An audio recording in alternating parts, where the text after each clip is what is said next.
Are you a golfer who struggles with consistently striking the ball and losing distance off the tee? Well, in this video, I'm going to give you the simplest and most effective tip you can do to help improve that. What I'm talking about here is warming up for golf. The majority of amateur golfers never warm up properly before playing or practicing. However, research has shown that a proper and effective golf warm-up, so not just doing a static stretch, but doing more dynamic movements, can increase the distance you hit the ball instantly, can improve your quality and centeredness of strike, and significantly reduce your chances of injury. For the sake of a 5-minute warm-up, that's a lot of bang for your buck. The most effective warm-up you can do for golf and all sports is following the RAMP protocol. RAMP stands for raise, so essentially increase your heart rate and temperature, getting the blood flowing, get it prepared to move. Activate stands for engaging the muscles that you're going to use during the sport in motion, so in this case, the golf swing. Mobilize stands for getting the joints that we're going to use in the golf swing prepared,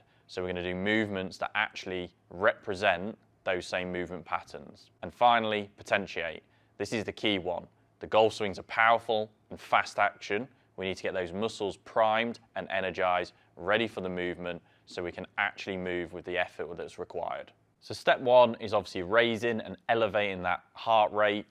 Simple exercise we can do here is just hold on to something nearby, and we're just going to do some simple leg swings, forwards and backwards, probably about 12 up to 20 reps each side. Just get some simple motion going, and then we can do the same thing side to side, and just keep it really simple. We can even add in where we just lift that knee up and just open the gate. We can also do some star jumps on the spot or some running on the spot. Something simple just to get moving. So activate is just getting the muscles moving.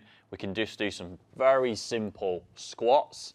We can do a little bit more advanced where we're just going into some forwards lunges and pushing back, and then into a backwards lunge, and then into a sideward lunge. So it's like a clock set of lunges, forwards, backwards, and sideways. Do as many reps as you like, but enough where you just start to feel, again, a little bit of activation kicking in and a little bit of the whole motion warming up with some strength and power. Then we can also add in a golf club to help with this.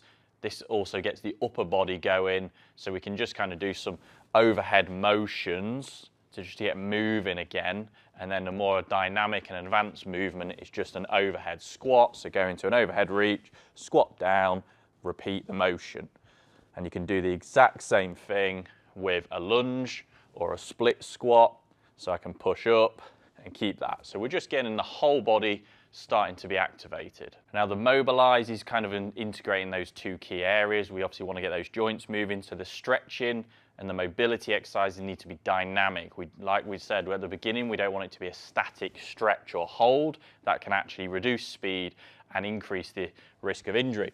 So you can go on the floor, you can just do a simple Spider-Man, just get those hips moving. We need them to rotate, and then add in that hip motion, and then the upper body thoracic turn, so we can get used to that trunk having to move and mobilize in the golf swing. And then we can simply just take your golf club and go into a split stance position or a staggered stance, arms straight, and create that turn into the hip. So we're stabilized through the hip. We're actually getting, again, a bit of activation here and a bit of mobility and mobilization through that spine, through that rib cage, and through that hip. And then the final part is the potentiate. This is where most golfers ignore this part and don't see the purpose in it. Remember, the golf swing is a powerful action. We need those muscles primed and ready to get our club speed and ball speed up to scratch and beyond of what's normal without a warm-up. So we can just do a simple power exercise of a jump. So just trying to get explosive, control your landing. We could even do a repeated jump. So we're just starting to feel springy and ready to go. And then a really common one that we see a lot of golfers use a bit more of is the speed stick. So we don't need to be using this just for speed training. We can use it for that potentiation in the warm-up.